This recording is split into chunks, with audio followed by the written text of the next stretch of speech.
विश्वास नगर में ब्राह्मी दूसरी कन्या विद्या निकेतन में आज हम सभी ब्राह्मी बहनें आप सभी के समक्ष एक तात्विक एवं मार्मिक गोष्ठी लेकर प्रस्तुत हुए हैं, जिसका विषय है पंचम पुरुषान वर्ती श्रावक की 11 कन्याएं। जिस प्रकार नाग के बिना नदी नहीं, दूल्हे के बिना बारात नहीं, चांदनी चौक की भीड़ है और सूर्य के बिना प्रकाश नहीं, उसी प्रकार अध्यक्ष के बिना गोष्ठी की शोभा नहीं। इसलिए मैं विलंब न करते हुए अध्यक्ष एवं निर्णायक पद के रूप में आमंत्रित करती हूँ आदरणीय बड़ी दीदी को कि वे आए और अपना स्थान ग्रहण करें।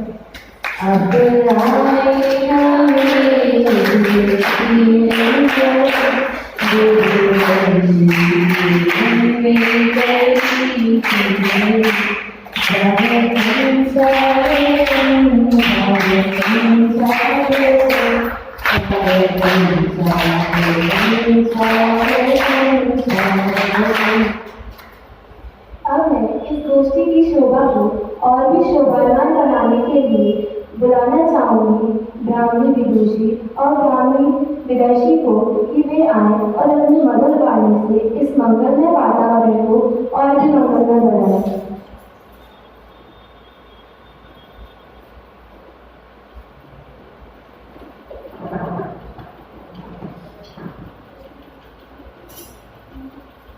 मंगलमय मंगलकार मेरा शासन, मंगलमय मंगलकार मेरा शासन,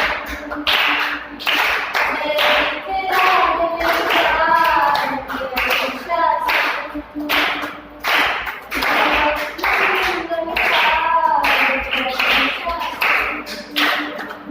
मेरा शाश्वत सुख की खान तेरा शासन,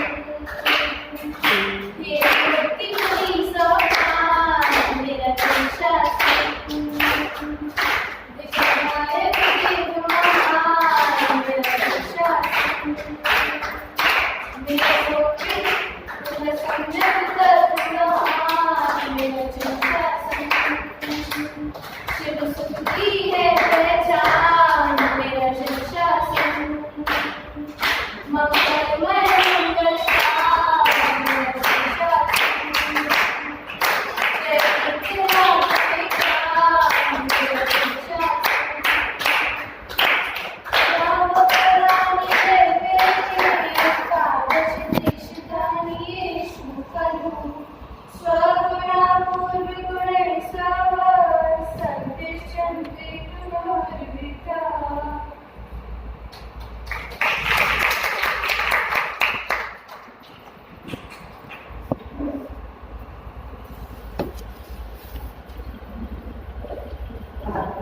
धन्यवाद ब्राह्मी विदुषी एवं ब्राह्मी विदर्शीगण। अब गोष्ठी को प्रारंभ करने से पहले हम आप सभी वक्ता को कुछ नियमों से अवगत कराना चाहेंगे। पहला नियम, आप सभी वक्ताओं को 5 मिनट का समय दिया जाएगा, जिसमें आप सभी को अपना विषय प्रस्तुत करना होगा एवं आपको 3 मिनट का समय दिया जाएगा, जिसमें आप सभी को अपना विषय समेटना होगा। दूसरा, 5 मिनट पर पहली बेल बजेगी और 8 मिनट पर दूसरी बेल बजेगी। आप सभी वक्ता से अनुरोध है कि आप निश्चित समय में अपना विषय प्रस्तुत करेंगे। सभी श्रोतागण ध्यान दें, आपसे प्रत्येक गोष्ठी के पश्चात प्रश्नोत्तर पूछे जाएंगे, अतः आप ध्यानपूर्वक सुनें। तो आइए हम आपको ले चलते हैं जिनवर के उस दरबार में जो स्वर्गों से भी अनंत गुना सुंदर और सुखमय है। दरबार तुम्हारा स्वर्ग से ज्यादा प्यारा, जिन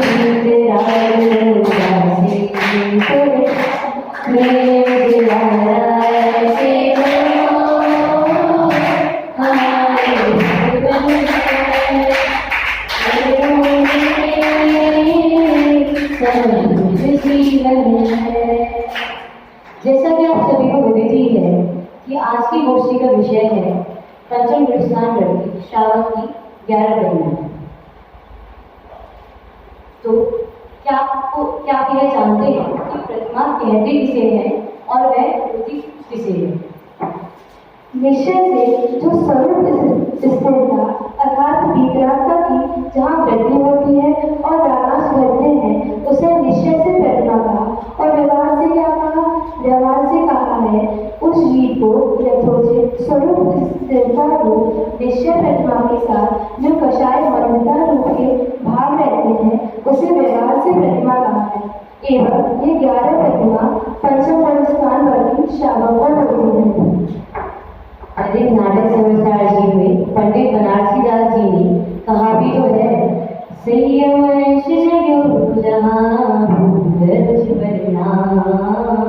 उदय प्रतिज्ञा को माता को नाम। अब मैं प्रथम वक्ता के रूप में बुलाना चाहूंगी उन्हें जो सदैव प्रेरणा देती है आ रही कि बड़े हम आत्मस्नेही दर्शन प्रतिमा का सार बताने आ रही है ब्राह्मी दीदी बहनी।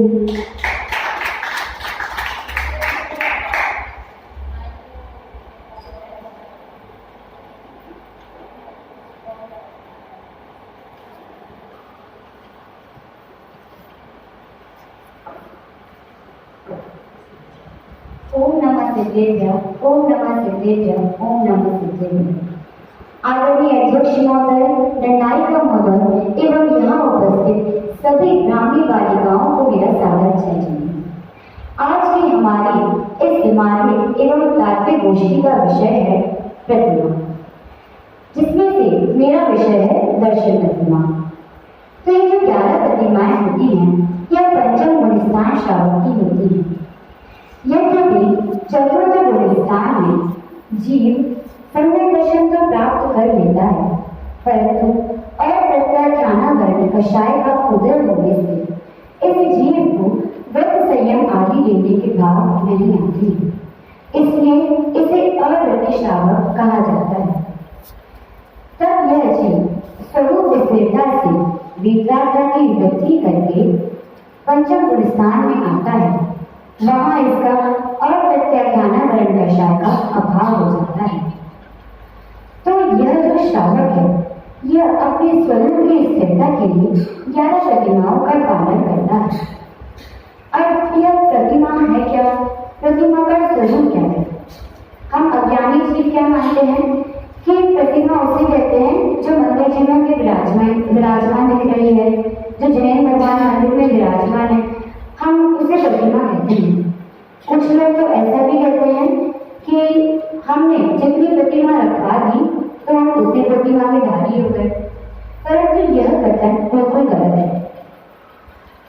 इसका असली स्वरूप तो अभी हमारे संचालकों ने हमें बताया कि पंडित बनारसी दास जी नाटक समेसार में कहते हैं, संजम परिणाम उदय प्रतिज्ञा को भयो प्रतिमा का को नाम। अर्थात चारित्र गुण का प्रकट होना, परिणामों का लोगों से विरक्त होना एवं प्रतिज्ञा का उदय होना, उसे ही हम प्रतिमा कहते हैं। संयम अंश जब जागृत नहीं होते हैं पर जो एक दूसरे को देखकर मुनि अवस्था को धारण कर लेते हैं, उनके परिणामों में सदा आत्मज्ञान बना रहता है। तो उससे क्या होता है? उससे जीवों की दया का पालन नहीं हो पाता। तो इसके लिए आचार्यों ने यह इसे 11 दर्जों में विभाजित करते हुए 11 प्रतिमाओं को समझाया है, जिसमें सबसे पहली प्रतिमा है दर्शन प्रतिमा। अब दर्शन प्रतिमा से आप क्या समझते हैं? दर्शन शब्द से आप ये समझेंगे कि हम जो नित्य देव दर्शन करते हैं, या कुछ लोग तो ऐसा भी नियम ले लेते हैं कि मैं नित्य देव दर्शन करूंगा तो मुझे दर्शन प्रतिमा की प्राप्ति हो जाएगी, परंतु ऐसी मान्यता बिल्कुल झूठी है। सही प्रकाश ने कहा है कि पहले से छठे प्रतिमा वाले जगत में नैष्ठिक अर्थात जगत में प्रतिमाधारी होते हैं। दर्शन प्रतिमा का वास्तविक स्वरूप तो पंडित बनारसी दास जी नाटक समेसार के 59 नंबर के छंद में कहते हैं, 8 मूल गुण संग्रहे, 8 मूल गुण संग्रहे, कुल संक्रिया न कोई, दर्शन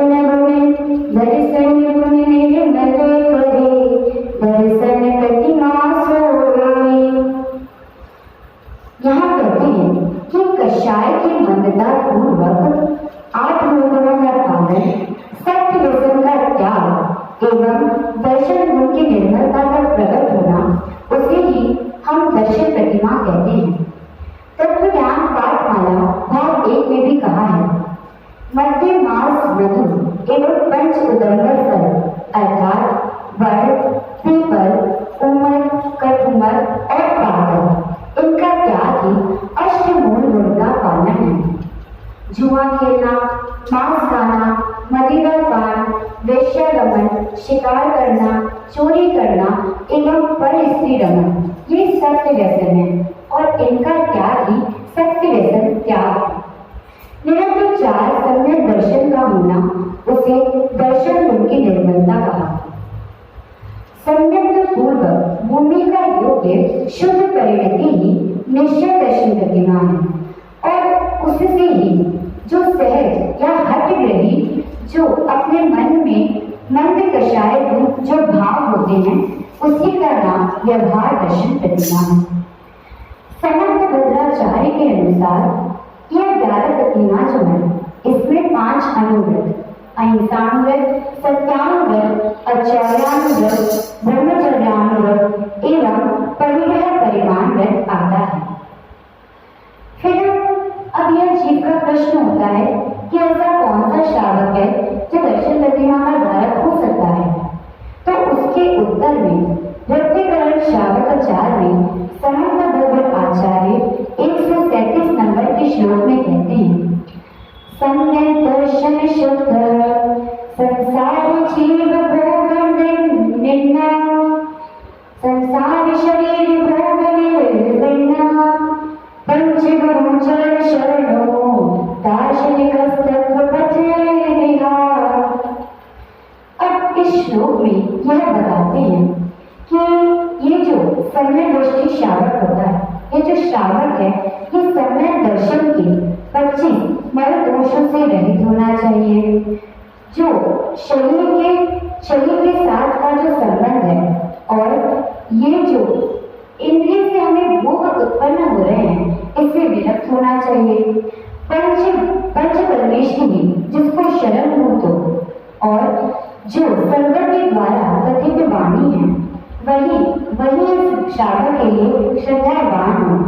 ऐसा ही वह जो सत्यार्थ मार्ग पर प्रधान है, जो हमें आगे बढ़ाने वाला है, ऐसा ही जो श्रावक है, दार्शनिक श्रावक उसके लिए शब्द आया है, ऐसा ही जो दार्शनिक श्रावक है, वही प्रथम प्रतिमा अर्थात दर्शन प्रतिमा का धारक होता है।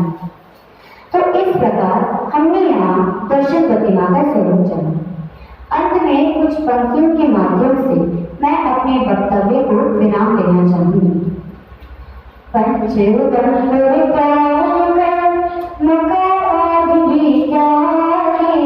अष्टमूल गुण काल के सत्य व्यसन भी त्यागे, पंचम गुण स्थान वर्गी ऐसी प्रतिमा पाले, दर्शन गुण की निर्मलता से दर्शन प्रतिमा धारे।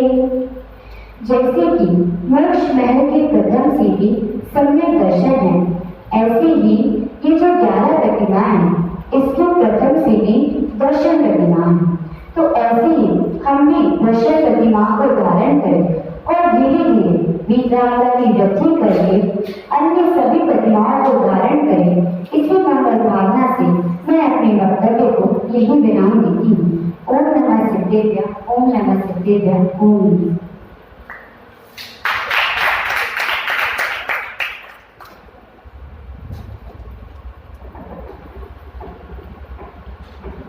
धन्यवाद ब्राह्मी वैद्य जी, जिन्होंने हमें दर्शन प्रतिमा का सार बताया। आप सभी को दर्शन प्रतिमा का सार समझ में आया कि नहीं? हाजी की नाजी? तो एक प्रश्न हो जाए, अरे हाजी की नाजी?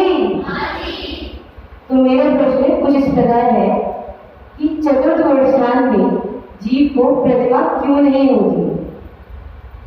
मेरा प्रश्न है, चतुर्थ वर्षांत में जीव को प्रतिमा क्यों नहीं होती?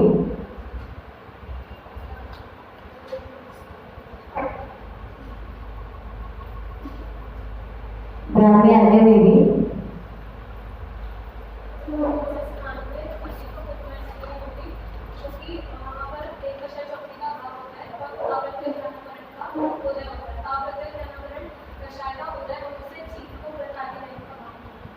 आपको तो सही है। चतुर्भुज स्थान में जीव को प्रतिमा इसलिए नहीं होती क्योंकि चतुर्भुज स्थान में अप्रत्यय खानावरण कषाय का उदय होता है, इसलिए व्रत संयम आदि लेने के बाद नहीं आते, इसलिए अप्रत्यय होता है। अब मैं द्वितीय वक्ता के रूप में बुलाना चाहूंगी उन्हें जो आदि से कर रही है अस्थि में बस्ती एवं वे सरल रहती हैं मस्ती, ऐसी हमारी ब्राह्मी दीदी सरस्वती।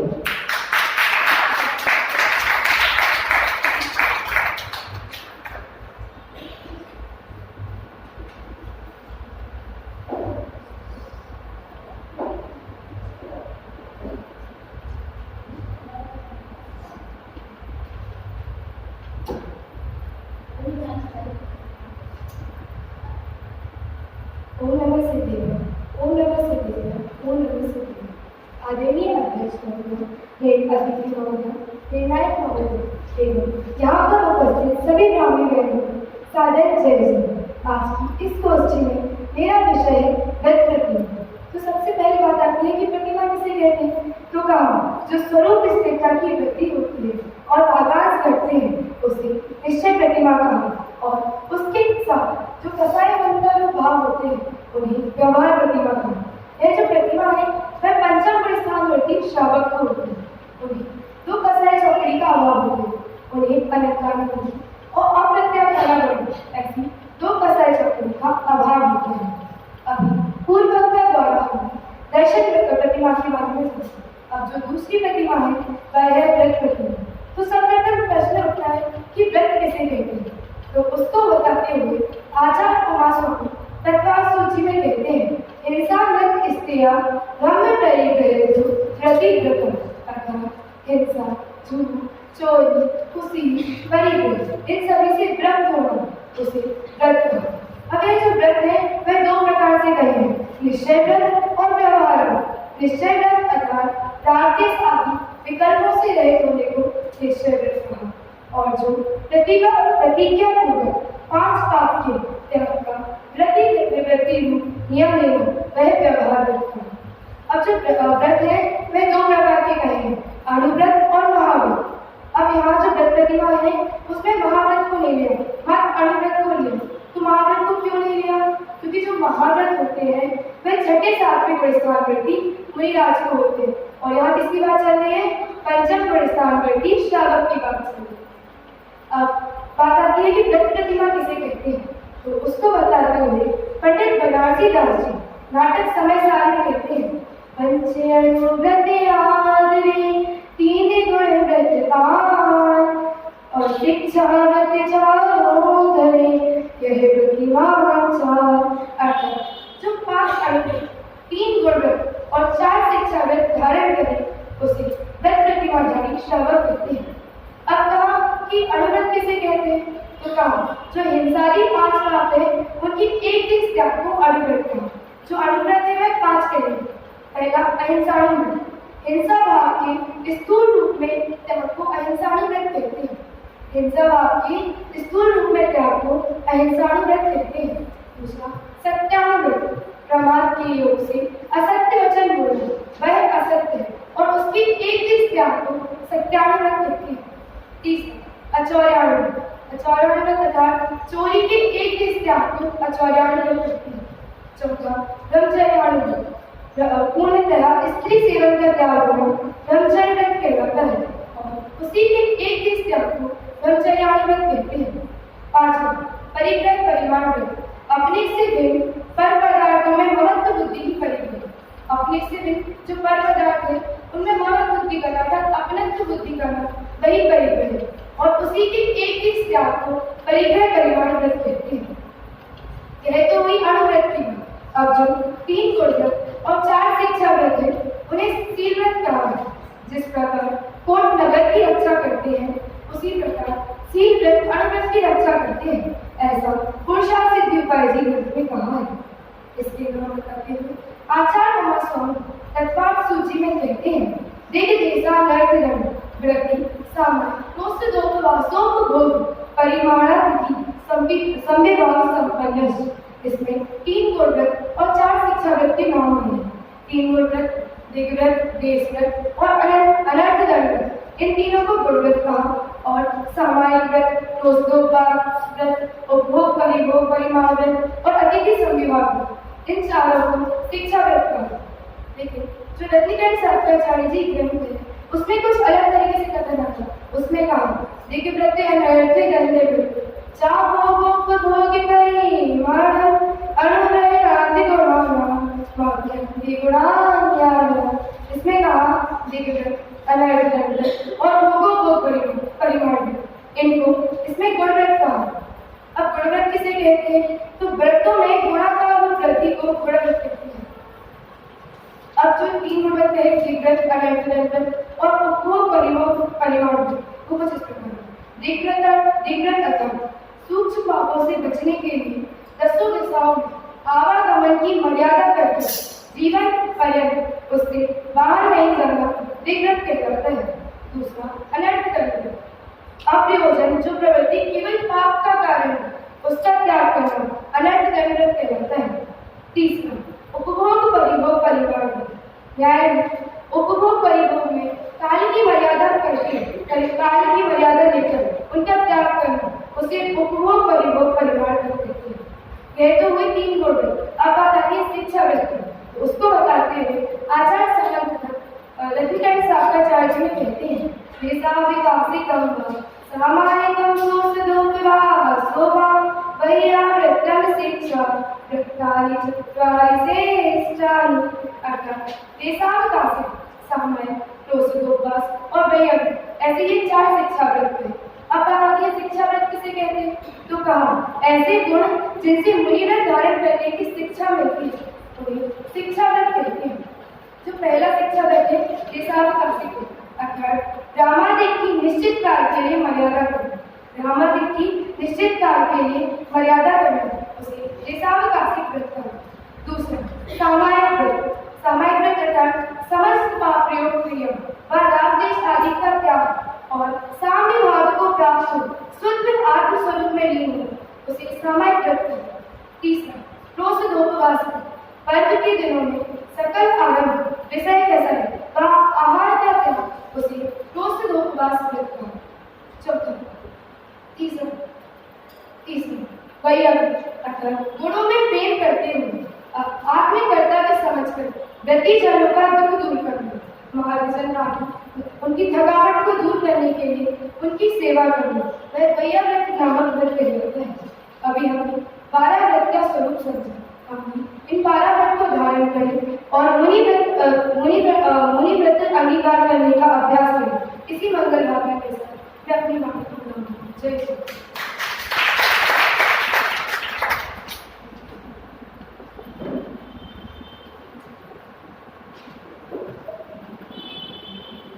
धन्यवाद ब्राह्मणी शक्ति दीदी जिन्होंने हमें व्रत प्रतिमा का स्वरूप बताया। तो मेरा सभा से एक प्रश्न है, जो व्रत प्रतिमा में व्रत कहे हैं उनमें महाव्रत को क्यों नहीं लिया? जो व्रत प्रतिमा में व्रत कहे हैं उनमें महाव्रत को क्यों नहीं लिया? ब्राह्मणी अंग्रेजी।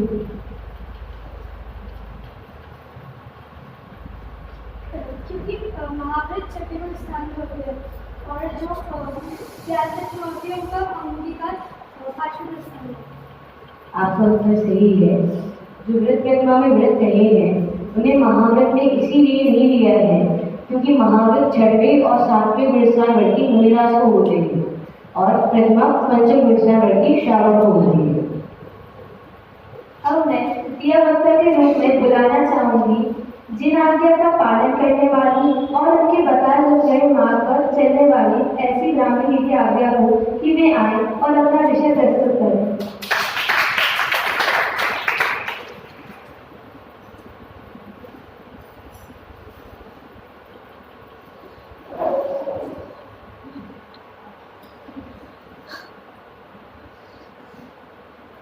ओम नमः शिवाय, ओम नमः शिवाय, ओम नमः शिवाय। आदरणीय अध्यक्ष और निर्णायिका और सभा में उपस्थित सभी ब्राह्मणी बहनों को मेरा सादर नमस्कार। पंच परम गुरु को प्रणो सरस्वती उर्धार करुण कर्म छेदन करी सामायिक सुखकार। संयम प्रकाश जी में आता है कि जो 11 प्रतिमाएं उसमें पहली प्रतिमा से लेकर छठी प्रतिमा तक सभी प्रतिमाओं को जगन्य प्रतिमा कहा जाता है। उसमें से जो 30वीं प्रतिमा है उसका नाम है सामायिक प्रतिमा, जो कि आज का मेरा विषय है। आज इस विषय के बारे में हम जानेंगे कि सामायिक प्रतिमा किसे कहते हैं, द्रव सामायिक, भाव सामायिक किसे कहते हैं, सामायिक का क्या कार्य है और सामायिक प्रतिमा को धारण करने से हमें क्या लाभ होता है। तो पहले देखेंगे कि सामायिक का क्या अर्थ है। तो मन वचन काय पूर्वक तथा तत्कालिक अनुमोदना से काल की मर्यादा करके पांचों पापों का त्याग करना, यही और समता ग्रहण करना, यह सामायिक कहलाता है। यहाँ पर प्रश्न उठता है कि जो ज्ञानी श्रावक के 12 व्रत कहे हैं, जैसा कि पूर्व वक्ता स्वस्ति ने हमें बताया था कि जो व्रत प्रतिमा है उसमें श्रावक के 12 व्रत आते हैं, तो उसमें एक आता है सामायिक व्रत, और जो 11 प्रतिमा है उनमें तीसरा प्रतिमा आती है सामायिक प्रतिमा। तो यहाँ पर प्रश्न है कि ये दोनों चीजें डिफरेंट है या सेम है। तो जो 11 प्रतिमा है उनमें जो दूसरी प्रतिमा है व्रत प्रतिमा, उसमें ज्ञानी श्रावक के 12 व्रत आते हैं, मतलब ये सामायिक प्रतिमा दूसरे व्रत प्रतिमा के अंतर्गत आती है और दूसरी प्रतिमा की अपेक्षा तीसरी प्रतिमा में परिणामों की विशुद्धता और लीनता बढ़ जाती है। तो जो श्रावक है वो दिवस में सामायिक प्रतिमा में 3 बार नियम पूर्वक सामायिक करता है, और सामायिक व्रत में उसे कंपलसरी नहीं है कि उसे 3 टाइम ही करना है, वो 2 टाइम भी कर सकता है। नाटक समय साहित्य में बनारसी दास जी सामायिक प्रतिमा का स्वरूप 66 नंबर के छंद में कहते हैं। हे प्रतिमा तजी ममता संतावनी आरत रो तजी ममता संतावनी अंतर मूर्ति जो अरिमेत्र समान विचारे आरत रोज दुनिया निभावे संयम सहित भावना भावे सो सामायिक वंचित भावे। सामायिक को 2 प्रकार से कहते हैं, द्रव सामायिक और भाव सामायिक। तो ये भाव सामायिक क्या है? अपने गायक स्वरूप आश्रय लेकर ममता का त्याग करके समता ग्रहण करना, अर्थात साम्य भाव का अभ्यास करना। जो शत्रु मित्र हैं उन्हें समान जानता है और आर्ट और रौद्र ध्यान ऐसे कुध्यानों के अभाव से राग द्वेष का भेद करके अपने आत्मा के परिणामों की विशुद्धता करता है, उसे भाव सामायिक कहा। बड़े पंडित जी के सामायिक पाठ में भाव सामायिक के लिए 2 पंक्तियां आती हैं।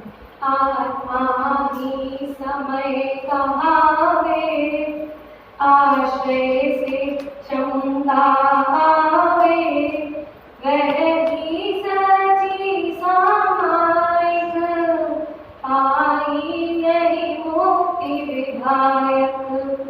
यह तो हुआ भाव सामायिक का स्वरूप। अब द्रव सामायिक क्या हो? तो भाव सामायिक पूर्वक काय की क्रिया अर्थात सामायिक के काल में हमें कहाँ बैठना, किस प्रकार रहना, क्या करना, वह होता है द्रव सामायिक। तो सामायिक करने का योग्य स्थान क्या है, उसके लिए रत्नकरण शास्त्राचार्य में समन्वय स्वामी 99 नंबर के श्लोक में कहते हैं, एकांते सामयिकं निर्व्यक्षेपे वनेषु वास्तुषु चैत्यालयेषु वापि च परिचेतव्यं प्रसन्न धिया। यहाँ कि जो स्थान है वह ऐसा स्थान होना चाहिए जो बाधा रहित हो, अर्थात वह एकांत स्थान हो, वन हो, बाग हो, मकान हो या चैत्यालय हो। वहां पर कैसे कि परिचेतव्यम प्रसन्न धिया, मतलब प्रसन्न चित्त होकर अपने शुद्धात्मा से परिचय करना। अब यहाँ कह रहे हैं क्योंकि ऐसा होता है ना, कई लोग ये समझते हैं जब सामायिक प्रतिमा धारण कर ली, अब तो बोझा सा हो गया हमारे सर में, अब हम क्या करेंगे, जैसे तैसे काटना तो पड़ेगा टाइम। तो नहीं, यहाँ कह रहे हैं प्रसन्नचित्त होकर। क्यों? क्योंकि हम सामायिक में तो अपने जो प्रभु है, हमारा जो निज मंदिर में हमारे प्रभु विराजमान है, हमें तो उनसे अपना परिचय करना है, इसलिए हमें प्रसन्नचित्त होकर सामायिक करना है। श्लोक नंबर 98 रत्नकर शास्त्राचार्य समन्वत स्वामी ये कहते हैं कि जो सामायिक है उसमें हम पांचों पापों का त्याग करके किस प्रकार रहे उसके बारे में कहूँ। तो वहाँ कह रहे हैं कि अपने सिर के केशों को, तो आपके जो बाल हैं, जब हम सामायिक करने लगते हैं तो उन बालों को प्रॉपर बांधकर, मुष्टि बंधन करके, आसन बंधन करके, वस्त्र बंधन करके बैठना और एकांत स्थान खड़े होकर या बैठकर। तो जो सामायिक में बैठने का स्थान होता है वो खड्गासन या पद्मासन होता है। वैसे बैठकर राग द्वेष रहित अपने समता भाव को ग्रहण करना, इस प्रकार सामायिक का स्वरूप का। अब सामायिक करने का काल क्या है? तो उसे 3 प्रकार से कहा, उत्तम, मध्यम, जघन्य।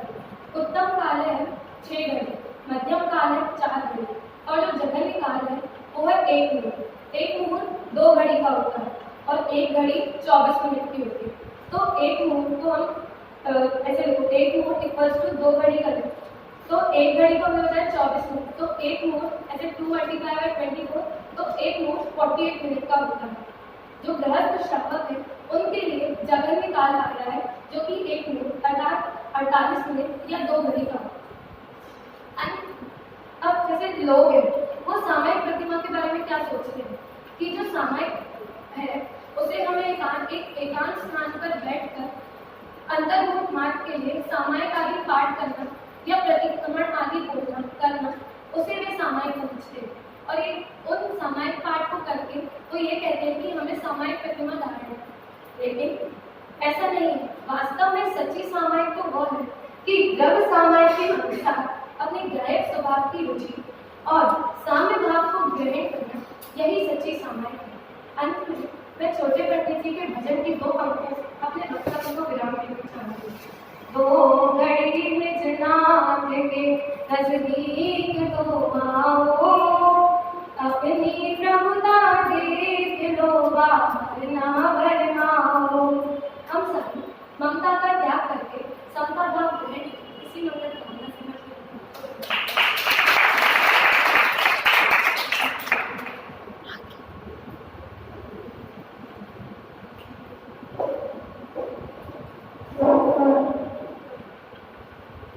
धन्यवाद ब्राह्मी आगे दीजिएगा जिन्होंने हमें सामायिक प्रतिमा का स्वरूप बताया।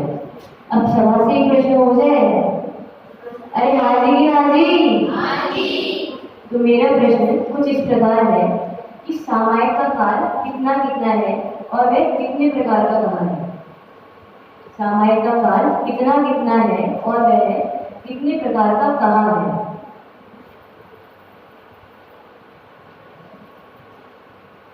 ब्राह्मी मासूम।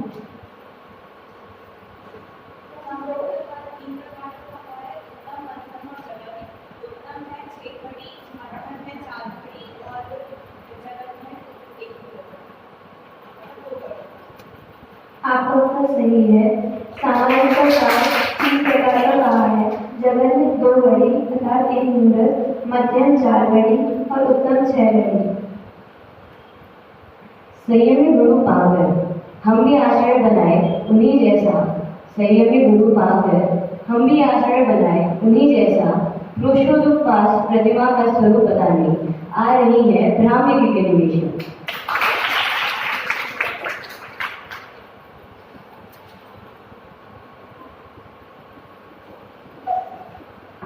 ओम नमः सिद्धिभ्या, ओम नमः सिद्धिभ्या, ओम नमः सिद्धिभ्या। आदरणीय अध्यक्ष महोदय, अतिथि महोदय एवं निर्णायिका महोदय एवं सभा में उपस्थित सभी ब्राह्मी बहनों को मेरा सादर जय श्री। आज का मेरा गोष्ठी का विषय है प्रोषोद्योवास प्रतिमा। तो हम प्रोषोद्योवास प्रतिमा को तत्व ज्ञान के अनुसार पहले जानेंगे कि तत्व ज्ञान के अनुसार प्रोषोद्योवास प्रतिमा किसे कहते हैं। प्रथमान सामायिक दशा 4 पहर होए अथवा 8 पहर रहे प्रोषोद प्रतिमा सोए। प्रोषोद्योवास प्रतिमा कम से कम अर्थात 12 घंटे और अधिक और विशेष 8 पहर अर्थात 24 घंटे तक हो उसे प्रोषोद्योपास प्रतिमा कहते हैं।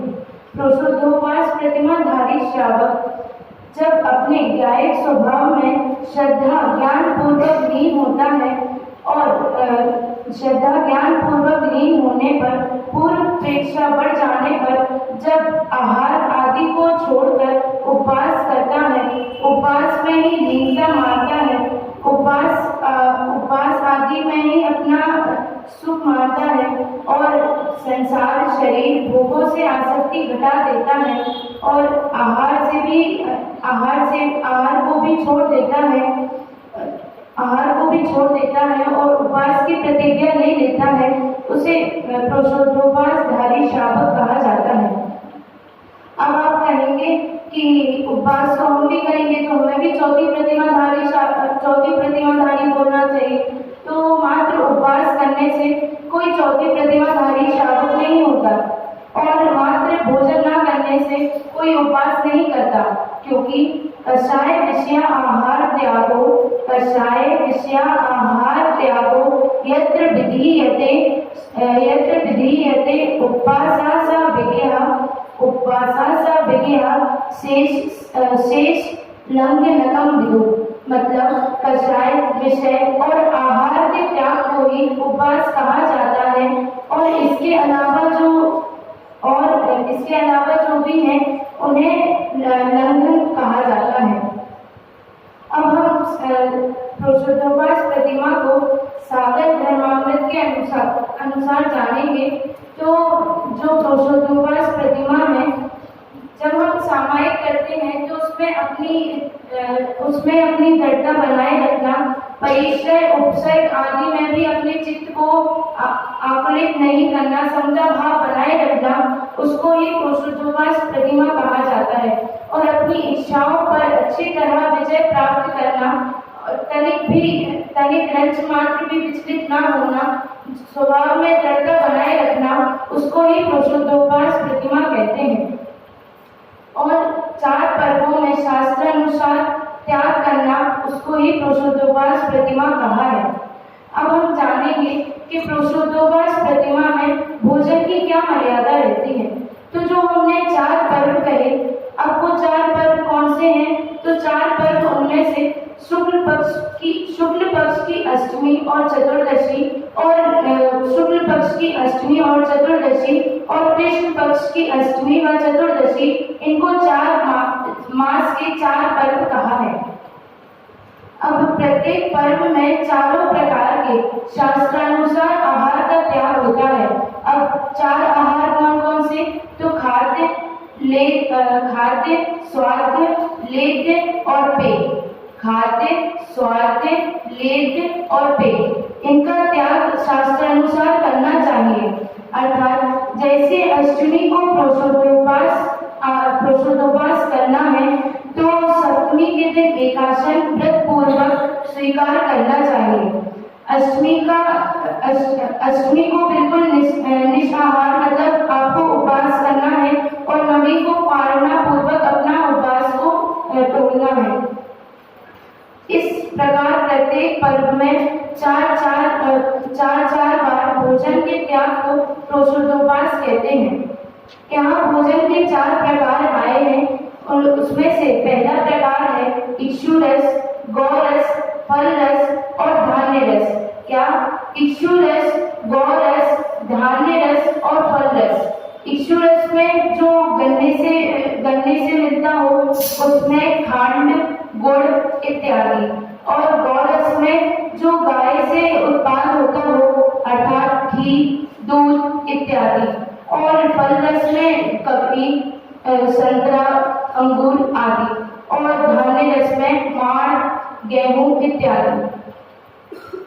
तो और फिर रत्नकंठ शाक्राचार्य जी के अनुसार प्रोषोद्योपास त्यागने योग कार्य में कहा है कि उपवास के दिन कोई हिंसा आदि कार्य नहीं करना चाहिए, कोई श्रृंगार आरंभ की वस्तुओं को ग्रहण नहीं करना चाहिए, कोई ऐसी चीजें नहीं सुनना चाहिए जिनसे हमारा राग उत्पन्न हो, जो हमारी राग में वर्धक करती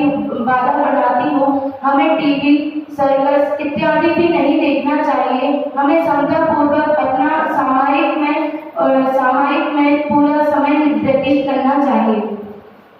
अब आप कहीं भगवान समर्थ भक्त स्वामी ने भी 107वें श्लोक में कहा है कि हमें उपवास के दिन आंखों में अंजन नहीं लगाना चाहिए और कोई भी सुगंधित वस्तु का उपयोग नहीं करना चाहिए।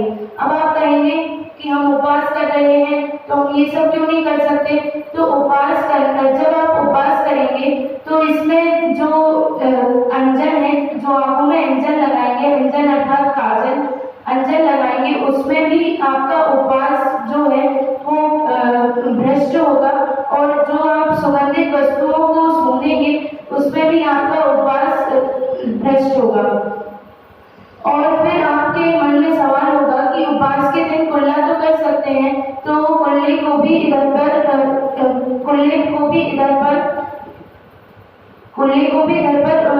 नाश या फिर खराब ही कहा गया है।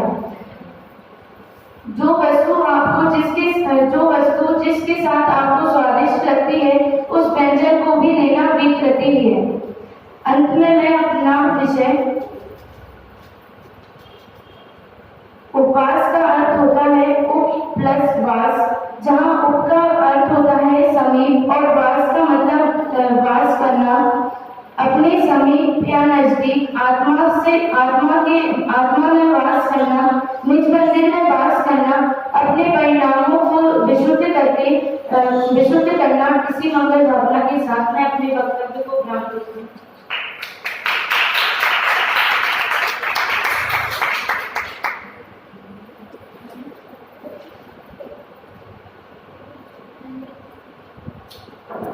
धन्यवाद ब्राह्मी एनिमेशन दीदी का, जिन्होंने हमें प्रोस्तोवास प्रतिमा का स्वरूप बताया। तो सभा से मेरा प्रश्न है, गोष्ठी में आए 4 प्रकार के आहार बताइए।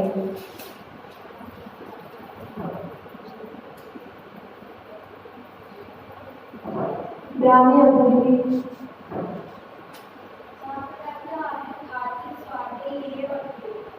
आपका प्रयास सराहनीय है, कोई और प्रयास करें। ब्राह्मी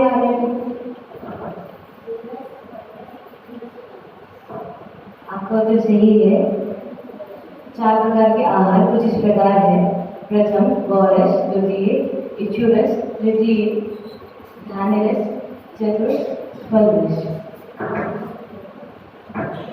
सतमार्ग पर चलती हैं शीलवती नारियां, सतमार्ग पर चलती हैं शीलवती नारियां, रात्रि भोजन त्याग प्रतिमा का स्वरूप बताने आ रही है ब्राह्मी दीदी आज। इसी पांचवें नंबर पर आती है और किसी में ये 6वें नंबर पर आती है। तो श्री रत्नाकर श्रावकाचार्य जी के विद्यान से रात्रि भोजन त्याग प्रतिमा को हमने 5वें नंबर पर लिया।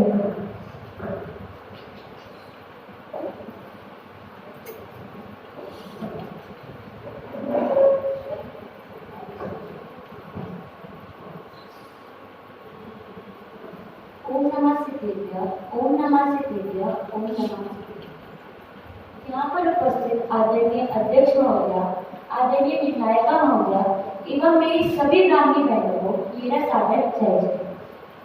आज हमारी गोष्ठी का विषय है प्रतिमा।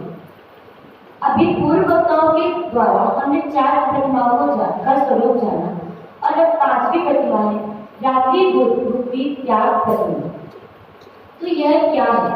तो जिनवाणी में इसके 2 नाम आते हैं, रात्रि भुक्ति त्याग प्रतिमा और रात्रि भोजन त्याग प्रतिमा।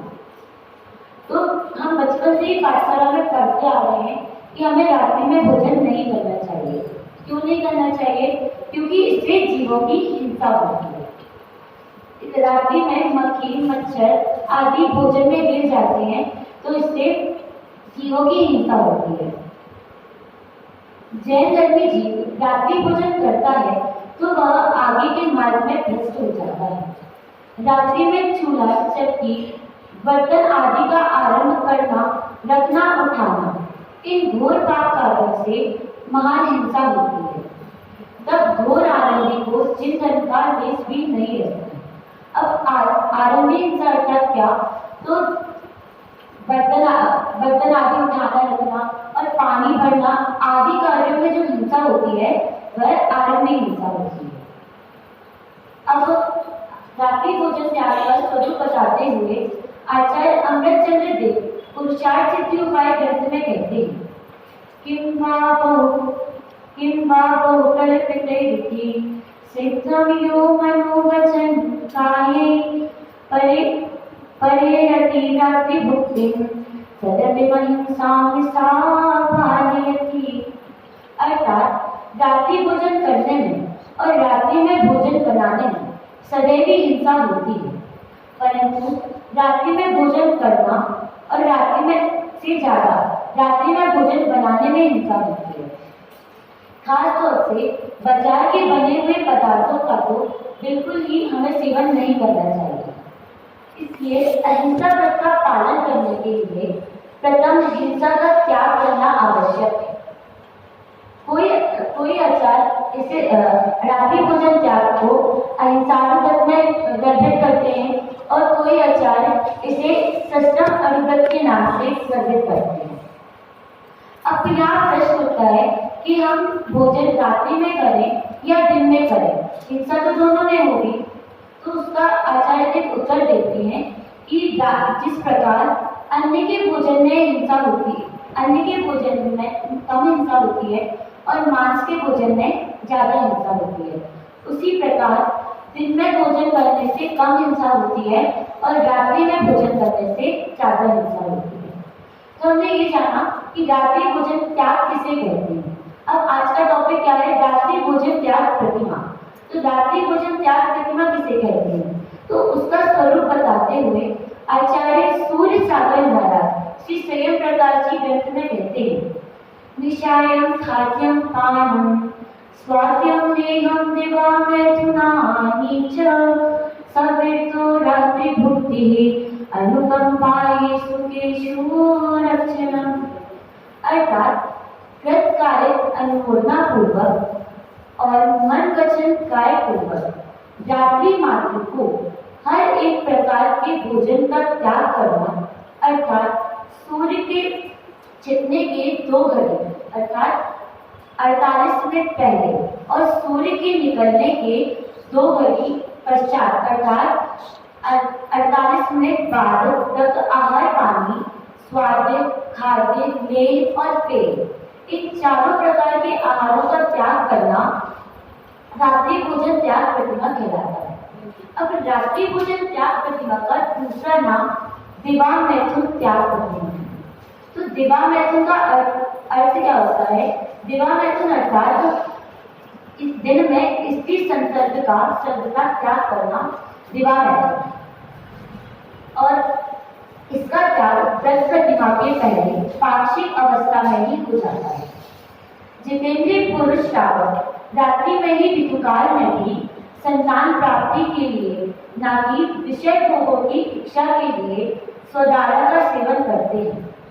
तो वह भी पर्व दिवस अर्थात अष्टमी, चतुर्दशी, दशहरा, अष्टानिका आदि में स्त्री सेवन नहीं करते, अर्थात इसका सर्वथा त्याग करते हैं। छठी प्रतिमा तक के श्रावक जघन्य श्रावक कहलाते हैं और 7वीं, 8वीं और 9वीं प्रतिमा तक के श्रावक मध्यम श्रावक होते हैं। इनकी वर्णी संज्ञा होती है। इस प्रकार हमने रात्रि भोजन त्याग और दिवा मैथुन त्याग प्रतिमा का स्वरूप जाना। अंत में 2 पंक्तियों के माध्यम से अपने वक्तव्य को विराम दूंगी, जो कि बड़े पंडित जी द्वारा रचित ब्रह्मचर्य विंशति का है। अति एक ठाते ब्रह्मचर्य धरो नववारिसी लिखी कालो अति चार पंच रज करके अनुपेक्षा पंच विचारो तुम। इन दोनों प्रतिमाओं को हम भी अपने जीवन में उतारें और पंच इंद्रिय के विषय भोगों का त्याग करें। इसी मंगल भावना से अपने वक्तव्य को विराम दीजिए।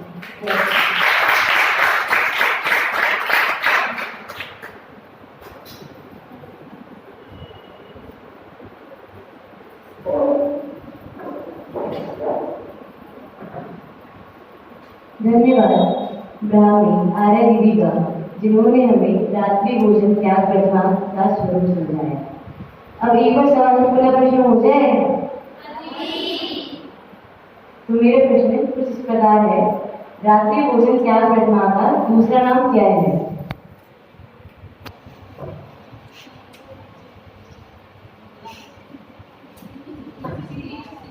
ब्राह्मी सिद्धि। ब्राह्मी सिद्धि।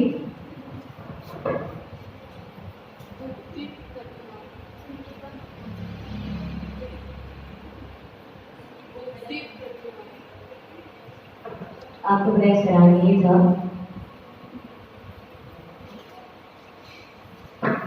ब्राह्मी अक्षिका।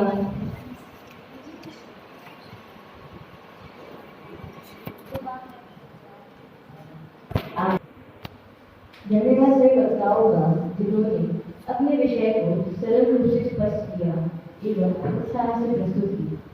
अब मैं अध्यक्ष एवं निर्णायक महोदय से अनुरोध करती हूँ कि वे हमारी गोष्ठी में आए हमारी कृतियों से हमें अवगत कराएं और